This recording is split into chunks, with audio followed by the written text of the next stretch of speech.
श्रीमद् भागवतम स्कंद द्वितीय अध्याय 6 पुरुष सूक्त की पुष्टि श्लोक संख्या 33 शब्दार्थन और तात्पर्य इस दिव्य विशेषी भक्तिवेदांत स्वामी प्रभुपाद के द्वारा इति ते विहितं तात यथेदमनुपृच्छसे नान्यद् भगवतः किंचित् भाव्यम सदात्मकम। शब्दार्थ इति इस प्रकार ते तुमको अभिहितम बताया तात हे पुत्र यथा जिस प्रकार इदम ये सब अनुपृच्छसि तुमने पूछा है न कभी नहीं अन्य कुछ भगवतः भगवान से परे किंचित कुछ भी भाव्यम कभी सोचने योग्य सत कारण असत कार्य आत्मकम के विषय में। अनुवाद। प्रिय पुत्र तुमने मुझसे जो कुछ पूछा था उसको मैंने इस तरह तुम्हें बतला दिया।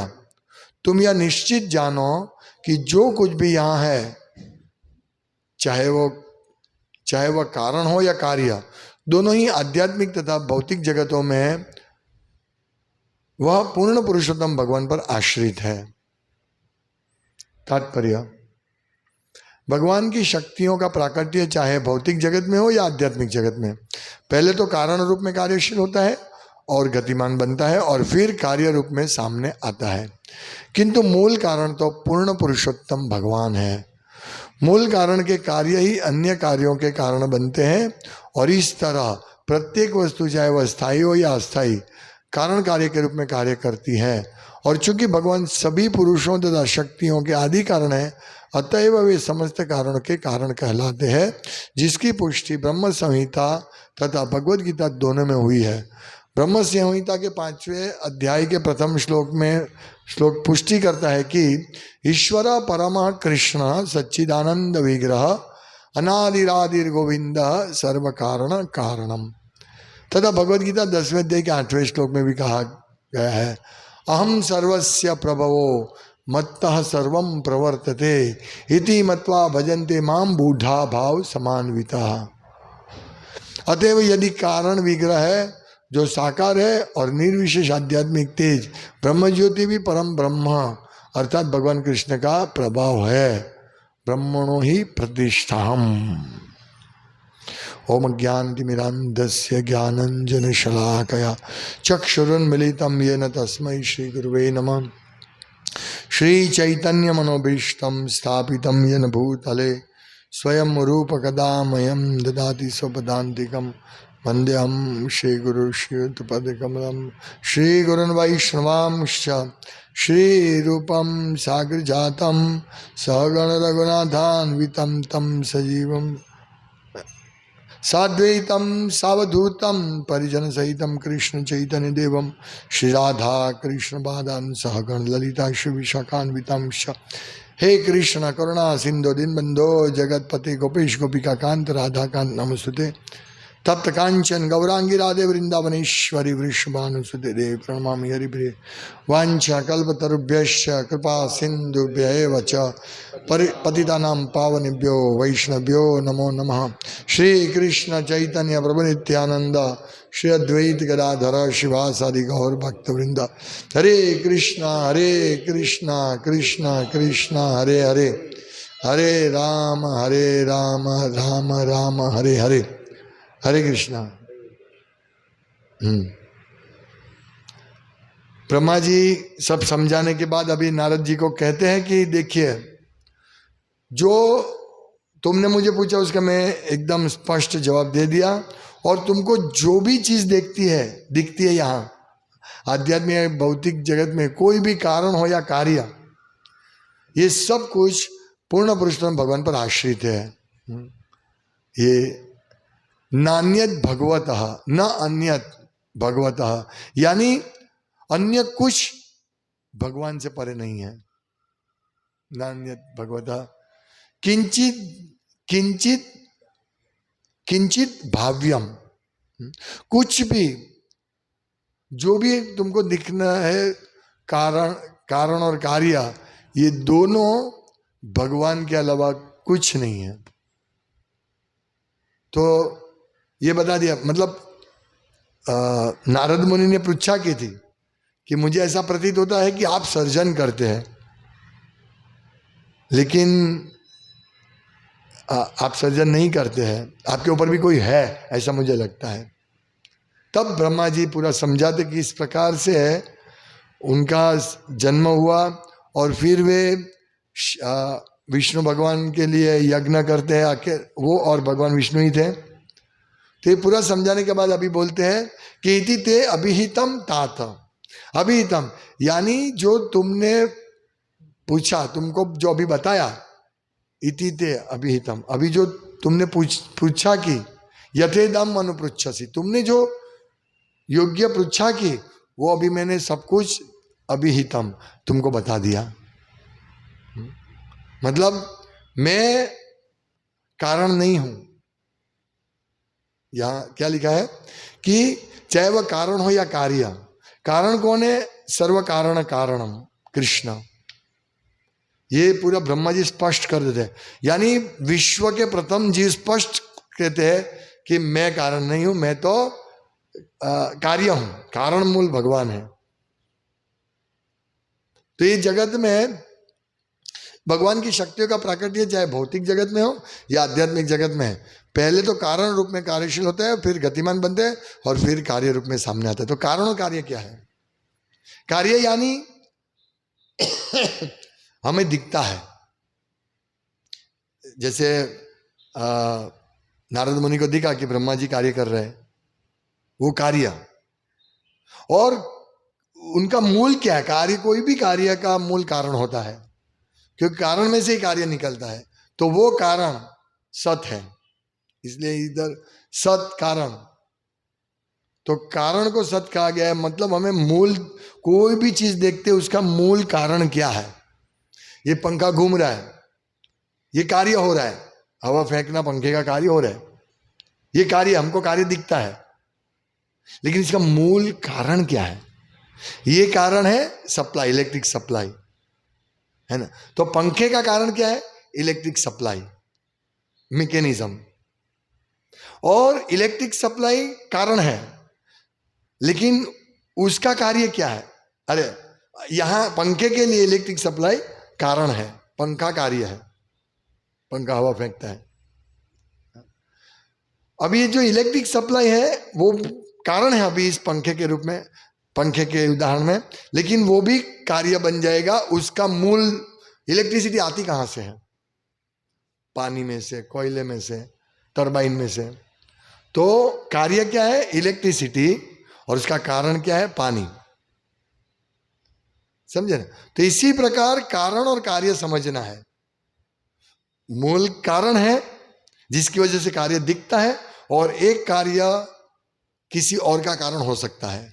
अभी जैसे पंखा है, तो पंखा कार्य है, वो कार्य करता है, लेकिन हवा कार्य बन जाएगा और पंखा कारण बन जाएगा।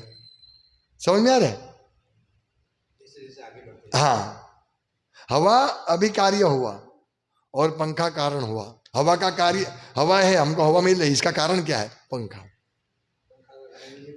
अभी पंखा कार्य कारण बन गया, लेकिन पंखा कार्य बनता है, उसका कारण है इलेक्ट्रिसिटी। इलेक्ट्रिसिटी कार्य बन गया, उसका कारण है टरबाइन या पानी या कोलसा। इस प्रकार कारण और कार्य कार्य करते हैं, सत और असत। तो यही बात है कि इस भौतिक जगत में हो या आध्यात्मिक जगत में, पहले तो कारण रूप में कार्यशील होता है और गतिमान बनते और फिर कार्य रूप में सामने आता है, किंतु मूल कारण तो पूर्ण पुरुषोत्तम भगवान है। अब जब प्रभुपाद बहुत सुंदर उदाहरण देते हैं कि हम कपड़ा पहनते हैं, तो कपड़ा अभी कार्य है, लेकिन कपड़ा का कारण क्या है? रोई, ताना बाना, रुई। तो रुई कारण है इसमें, कपड़े में, लेकिन आगे पीछे जाएंगे हम तो रुई कार्य बन जाएगा और उसका कारण बीज बन जाएगा, रुई का बीज। तो बीज कारण है इसलिए रुई आया, रुई कारण है इसलिए कपड़ा आया। तो कारण और कार्य इस प्रकार कार्य करते हैं, समझ में है?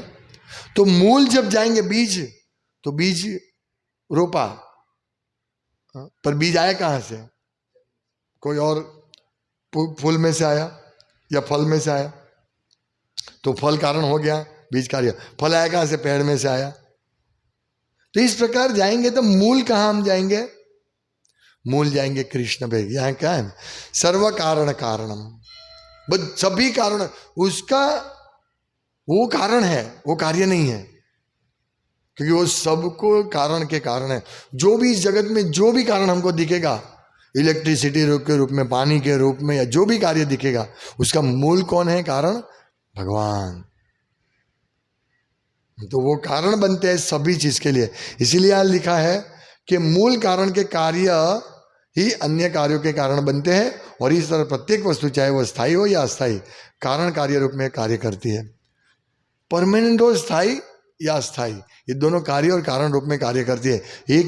एक ही वस्तु दूसरे के लिए कार्य है और पहले के लिए कारण है, अरे दूसरे के लिए कारण है, पहले के लिए कार्य बनता है। और चूंकि भगवान सभी पुरुषों तथा शक्तियों के आदि कारण है, अतएव समस्त कारण के कारण है।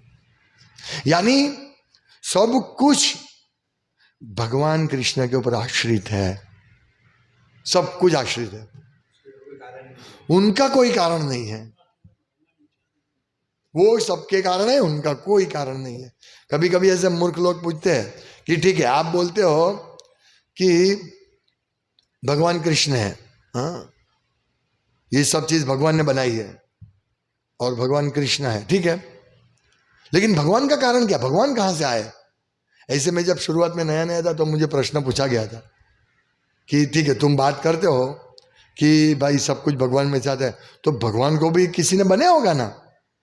हाँ, ये बात भी सही है आपकी। नया नया होते हैं तो ऐसा होता है। तो मैं तो सीधा गया, एक प्रभु जी थे, उनके, प्रभु ये प्रश्न है, वो बात सही लगती है कि भगवान को, तब उन्होंने बोला भगवान को किसी ने नहीं बनाया है, सर्व कारण कारणम ईश्वर परम कृष्ण सच्चिदानंद विग्रह है, उसके कोई कारण है, वो आदि कारण है। ईश्वर गोविंदम आदि पुरुषम, आदि का कोई कारण नहीं है। ये हमारी बुद्धि में ये नहीं आएगा। हम सोचेंगे ये टेबल किसी ने बनाया, ये कार्य टेबल है, उसका कारण कौन है? सुथार। इस प्रकार हम सोचेंगे सब भी चीज का कारण होता है, इसी प्रकार भगवान का भी कारण होगा। भगवान सच्चिदानंद है, उनका वो कहां से प्रकट हुए हमको मालूम नहीं है, लेकिन उसका कोई कारण नहीं है। हाँ, इसीलिए वो आदि पुरुष है। तो ये भक्त समझते हैं, और भक्त आंख बूंद के नहीं समझते। ब्रह्म संहिता में स्पष्ट ब्रह्मा जी ने कहा है 5वें अध्याय के प्रथम श्लोक में, ईश्वर परमः कृष्ण, परमेश्वर कृष्ण है।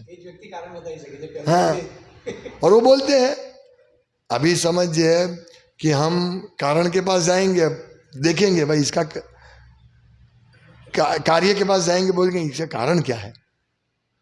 जैसे पंखे का कारण क्या है? पंखा हवा फेंकता है, तो हवा फेंकते हैं, उसका कारण क्या है? पंखा। तो पंखा, ठीक है, पंखा कार्य है, तो पंखा का कारण क्या है? ये सब चीज है। तो हम भगवान के पास जाएंगे तो कोई उसके बाद कुछ नहीं, उससे पहले कुछ नहीं है। अहम आदि ही देवानाम। तो ये हम सबको ही समझना है कि ईश्वर परम कृष्ण सच्चिदानंद विग्रह अनादि आदि, आदि आदि यानी मूल कृष्ण है, गोविंद सर्व कारण कारणम। तो हमें ज़्यादा सोचने की कोई आवश्यकता नहीं है, और भक्त सोचता नहीं है, क्योंकि उन्होंने साइंटिफिकली समझ लिया है कि सब कारण के मूल कारण भगवान है, और मुझे भगवान की सेवा करनी है। तो भगवान कारण है और कार्य कैसे करते हैं? भगवान की अनेक शक्ति है। यहां लिखी है कि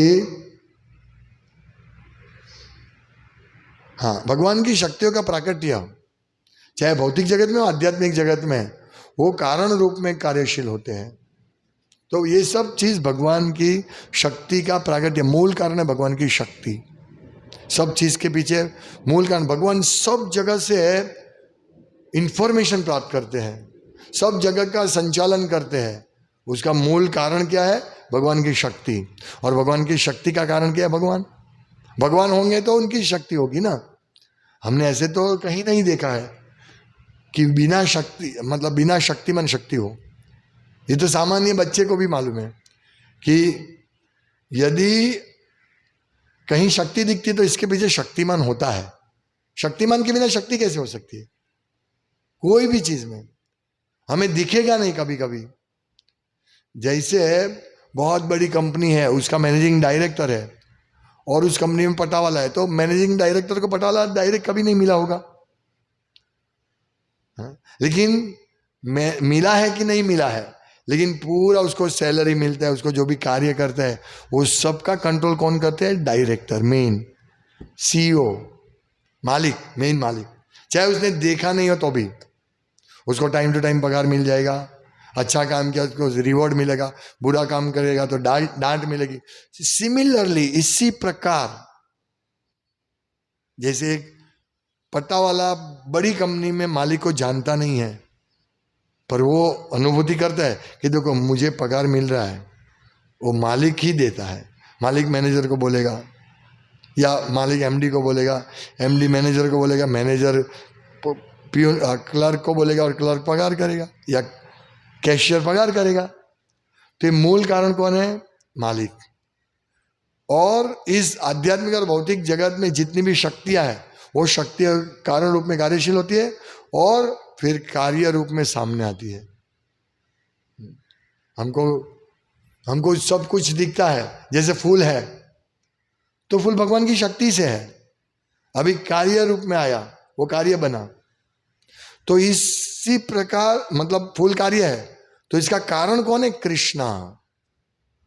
इस प्रकार से मूल कारण के कार्य ही अन्य कार्य के कारण बनते हैं और इस तरह प्रत्येक वस्तु चाहे स्थायी और अस्थायी कारण कार्य रूप में कार्य करती है। कितना सरल समझा दिया है कि इस प्रकार से कार्य और कारण। और मैं अभी कार्य कर रहा हूं, ब्रह्मा जी कहते हैं, लेकिन मूल कारण तो कृष्ण। यहां कल के श्लोक में हमने देखा ना, सृजामि तन नियुक्तो हम, उन्होंने मुझे नियुक्त किया है इसलिए मैं सर्जन करता हूं। तो तुमको ऐसा दिखा कि मैं कारण हूं, इस भौतिक सर्जन के कारण मैं हूं ना। भौतिक सर्जन के कारण मेरे पिता कृष्ण है, विष्णु है। मैं तो कार्य के रूप में कार्य करता हूं। मेरे ऊपर तुम जाओगे तो तुमको दिखेगा।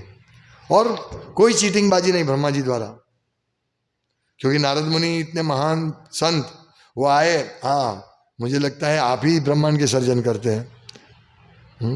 तो कोई दूसरा होता तो हाँ ठीक है, सही बात है, मैं ही करता हूं। करता हम इति मन्यते, हमें ऐसा नहीं बनना है। हम कोई भी सेवा करें, कोई भी कार्य करें, भगवान की सेवा के लिए जो भी कार्य करते हैं वो सब पूरा श्रेय कृष्ण का है। करता हम इति मन्यते, हम करता नहीं है, हम करता नहीं है। कोई भी चीज होती है, जैसे हम कोई भी कार्य करते हैं, भगवान के लिए पुष्प लाते हैं, तो हम तो एक क्या कहते हैं, पोस्टमैन है ना। तो हमने फूल बनाया, नहीं तो हमने पैसे दिए, मतलब पैसे भी भगवान देते हैं। हम कार्य करते तो पैसे भगवान देते हैं। और जो कार्य करते हैं वो कार्य कैसे करते हैं? भगवान की शक्ति से कार्य करते हैं। इसीलिए सब कुछ भगवान का है, वो भक्त समझता है, इसलिए अपने को करता नहीं मानता। करता हम इति मन्यते। सामान्य जीव ऐसा समझते कि मैं करता हूं, लेकिन ब्रह्मा जी जैसे महान जीव, नारद मुनि जैसे महान जीव, बुद्धिशाली जीव, यदि ब्रह्मा जी कहते हैं कि ये सब मैंने सर्जन किया है, तो भी नारद जी नहीं मानते, क्योंकि वो शुद्ध भक्त थे, उनको मालूम है क्या चीज हो रहा है। चाहे उन्हें और कोई नहीं दिखा कारण, फिर भी उन्होंने बोला नहीं, आप कारण नहीं है, क्योंकि आपने भी तप किया था, इसलिए आप कारण नहीं है। तब किसके लिए किया? आपने तप का कार्य किया, यानी आप किसी से फल लेना चाहते हैं, इसीलिए ध्यान दे रहे। नारद मुनि होशियार थे। अभी ऐसे होशियार आदमी कौन मिलेगा हमको? कोई भी जाएगा साईं बाबा के मंदिर में जाएगा, ओ ये आदि पुरुष है ऐसा समझेंगे, अखिल ब्रह्मांड के नायक। कहीं कहीं लिखा है ऐसा, साईं बाबा को अखिल ब्रह्मांड का नायक माना जाता है। मूर्ख लोग स्वीकारेंगे, हाँ, क्योंकि किसी मूर्ख ने बोल दिया कि ये साईं बाबा नायक है। पर भागवत में कहा लिखा है, अधिकृत ग्रंथ में लिखा है कि मूल कारण कृष्ण है। यहां क्या कहते हैं ब्रह्मा जी, तुम यह निश्चय जान लो कि जो कुछ भी यहां है वह पूर्ण पुरुषोत्तम भगवान पर आश्रित है। यह है भागवतम का निर्णय, यह है ब्रह्मा जी का निर्णय। तभी साईं बाबा कहां से आ गए? इसीलिए लोग दुखी है, लोग दुखी है। अब ये पंखा हवा फेंक रहा है, कार्य, पंखा का कार्य हवा फेंकना, हमको अच्छा लगता है, ठीक है, ठीक है, लेकिन हमने इसका सप्लाई, हम बोलेंगे कि ये इसका वायर काट लो, ये कोई आवश्यकता नहीं है, कोई दिखता नहीं है, हाँ? ये तो पंखा अपने आप फिर रहा है, तो हम वायर काट देंगे तो हमको हवा मिलना बंद हो जाएगा। इसी प्रकार यदि कोई कारण नहीं है और उसको हम कारण समझेंगे, जैसे साईं बाबा की पूजा करेंगे, तो हमारा कनेक्शन भगवान से कट जाएगा और सब सूख जाएगा, सूखा। यहां ये नहीं मिलता है, एनर्जी नहीं मिलती है। जब तक हम, जैसे जब तक ये पंखा इलेक्ट्रिसिटी से जुड़ा रहेगा तब तक ये कार्य करेगा। इसी प्रकार से जो जीव भगवान के संबंध में भगवान से जुड़ा रहेगा वो कार्य करेगा, नहीं तो सब डेड बॉडी हो जाएंगे। इसी प्रकार हम साईं बाबा की पूजा करेंगे तो हमारा कोई उद्धार नहीं होगा, क्योंकि हम गलत कार्य और कारण को पकड़ रहे हैं। ये सब बुद्धिशाली होते हैं भक्त। इसीलिए भगवान प्रभुपाद लिखते हैं कि भगवान सभी कारण के कारण है। वो भगवद गीता ब्रह्म संहिता दोनों में बताया गया है। भगवद गीता के 10वें अध्याय के 8वें श्लोक में कहते हैं, अहम सर्वस्य प्रभवः, मेरे में से ही सब कुछ उत्पन्न होता है। अहम सर्वस्य प्रभव मत्तः सर्वम प्रवर्तते, मैं सभी चीज के उत्पत्ति का कारण हूं और मेरे में ही सब कुछ प्रवर्तता है, यानी उत्पन्न होता है। इति मत्वा भजन्ते माम, ऐसा मान के जो भजन करता है मेरी भक्ति करता है, बूढ़ा, बुद्धिशाली, होशियार, बूढ़ा भाव समान्विता, वो बुद्धिशाली है जो मुझे मानता है कि भगवान में से ही सब कुछ उत्पन्न होता है और सभी कारण के कारण भगवान ही है। वो बुद्धिशाली व्यक्ति है। तो हम समझ सकते हैं कि जो कृष्ण की पूजा, राम की पूजा करते हैं वो बुद्धिशाली है, और जे देव देवता, और वो भी ठीक है, देव देवता की पूजा करते हैं, शास्त्र के मार्गदर्शन तो ठीक है, शुरुआत में वो ठीक है, पर उसको भक्त के संग में आना पड़ेगा, नहीं तो वो जन्म मृत्यु के चक्र से नहीं निकलेगा। देव देवता की पूजा करने से वो नहीं, मुक्तिदाता सिर्फ कृष्ण है। लेकिन देवता की पूजा करने वाला वैसे तो अल्प बुद्धि माना गया है, लेकिन कम से कम वेद को तो मानते हैं, फिर धीरे धीरे वेद के आधार से वो भगवान को समझ सकेगा कि वेद में जाने योग्य भगवान है। यदि भी वो ठीक नहीं है देवता की पूजा करना, हाँ देवता की पूजा कर सकते हैं हम हरे कृष्ण महामंत्र के द्वारा। हरे कृष्ण महामंत्र देवता के सामने बोलो, देवता खुश हो जाएंगे। लेकिन देवता की पूजा हम करने जाएंगे, जैसे अभी गणेश फेस्टिवल हुआ तो 56 भोग, तो बाहर से सब कुछ लेके आके गणेश जी को अर्पण कर दिया। किसी ने कोको कोला की बोतल रख दी, किसी ने थम्सअप की बोतल रख दी, ये सब चलता है। ये अविधि पूर्वकम, विधि नहीं है। तो इस प्रकार देवता के जो भक्त होते हैं वो असुर होते हैं, उनको मालूम नहीं क्या करना चाहिए क्या नहीं करना चाहिए। गणेश जी को क्या पसंद है कुछ को इसको मालूम नहीं होता है। तो ये सर्व कारण के कारण कृष्ण है, तो उनके शरण में जाना चाहिए। यदि कोई व्यक्ति सीधा देव देवता की उपासना छोड़ के सीधा कृष्ण की सेवा करने में लगेगा तो सब देव देवता प्रसन्न होंगे, क्योंकि वो उनके मालिक की सेवा में लगा है। और देवता कार्य करते हैं, लोगों की चेतना कृष्ण भावना बने, इसीलिए संचालन करते हैं कि जिससे लोगों, देवता पानी, हवा, अग्नि, प्रकाश अच्छी तरह देते हमको, ताकि हम इस सब का उपयोग करके, भगवान की शक्ति का उपयोग करके भगवत भक्त बने। देवता का यही कार्य है। लेकिन देवता का एक ही कमी है कि वो सकाम भक्त है, इच्छा से भक्त बन, कि मुझे सुख मिलना चाहिए, मैं भगवान की भक्ति करता हूँ लेकिन मुझे सुख मिलना चाहिए, इसीलिए उनको सकाम कर्मी कहते जाते हैं, सकाम भक्त कहते हैं। और भगवान कृष्ण के भक्त निष्काम अतएव शांत। भगवान के भक्त निष्काम होते हैं, इसीलिए शांत होते हैं, उनको कोई उपाधि नहीं है। ओह अभी टाइम हो गया, जल्दी जल्दी भागो, हमें 12 घंटा गधे की तरह काम करना है। नहीं, निष्काम, ठीक है मैं जाऊंगा। बॉस मेरा रियल बॉस नहीं है, मेरा रियल बॉस कृष्ण है, तो मैं पहले कृष्ण की सेवा करूंगा, फिर मेरे ये असत बॉस की सेवा करूंगा, ताकि वो मुझे धन देगा। लेकिन ये कॉन्सेप्ट ज्यादातर लोग नहीं समझते हैं। हमें जो बॉस धन देता है वो कृष्ण की प्रेरणा से मिलता है। कभी कभी कोई भक्त की नौकरी चली जाती है, वो दुखी हो जाता है, ओह मेरी नौकरी चली गई, लेकिन बाद में पता चलता है ओ ये नौकरी के अच्छा हुआ, मुझे अच्छी बिजनेस मिला। मतलब भगवान की योजना को स्वीकारो, और भक्त स्वीकारता है। मारो भी राखो भी जो इच्छा तोहर, नित्य दास प्रति तुआ अधिकार। हे भगवान, आप मुझे नौकरी से निकाल दो, नौकरी में रखो, व्यापार से निकाल दो, व्यापार में रखो, आप आपके पग तले कुचल डालो, जो भी है मैं आपका दास हूं। ये भावना यहां ब्रह्मा जी की है। ब्रह्मा जी यही बोलते हैं, ये देखो बेटा, हे तात, हाँ, इति ते अभिहितम तात, हे तात, हे पुत्र, देखो बेटा तुमने जो पूछा मैंने जवाब दे दिया, कि पर ये फाइनल कंक्लूजन ब्रह्मा जी दे रहे हैं, हाँ, कि भाई इस दोनों भौतिक जगत और आध्यात्मिक जगत के आश्रित तो पूर्ण पुरुषोत्तम परमेश्वर कृष्ण है, ये समझ लो। इस श्लोक का यही सार है।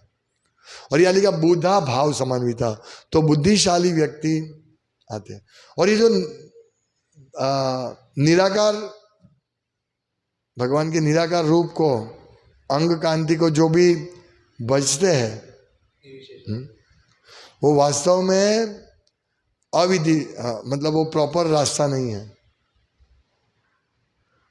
क्योंकि ब्रह्मणो ही प्रतिष्ठा, भगवान भगवत गीता में कहते कि ब्रह्म, ये निराकार ब्रह्म ज्योति का आधार तो मैं हूं, मेरे में से तो उद्धृत होते हैं। और यही भगवत गीता में भगवान कहते हैं ना कि अहम सर्वस्य प्रभव, मेरे में से सब कुछ उत्पन्न होता है। आध्यात्मिक जगत और भौतिक जगत दोनों में जो भी उत्पन्न हुआ मेरे से उत्पन्न हुआ है। क्योंकि भगवान की अंग कांति जो निराकार ब्रह्म ज्योति मानी जाती है, वो तो भगवान से निकली है, इसीलिए शक्तिमान है। और उसकी शक्ति, तो भगवान की शक्ति कारण और कार्य रूप में कार्य करती है। तो हम जो भी कार्य देखते हैं या उसका कारण देखते हैं, वो भगवान की शक्ति समझना चाहिए। यही मूल इस श्लोक का भावार्थ है, हमें ये समझना चाहिए। हरे कृष्ण। श्रीमद् भागवतम की जय, श्रील प्रभुपाद की जय। वंशाकल्पतरुभ्यश्च कृपा सिन्धुभ्यैव च पतितनं पावनेभ्यो वैष्णवेभ्यो नमो नमः। दन्ते निधाय तृणकम्पद्यो निपत्य कृत्वा चकाकुशतमेतदहं ब्रवीमि। हे साधव सकले विवाहित चैतन्य चंद्र चरणे कुरुतान।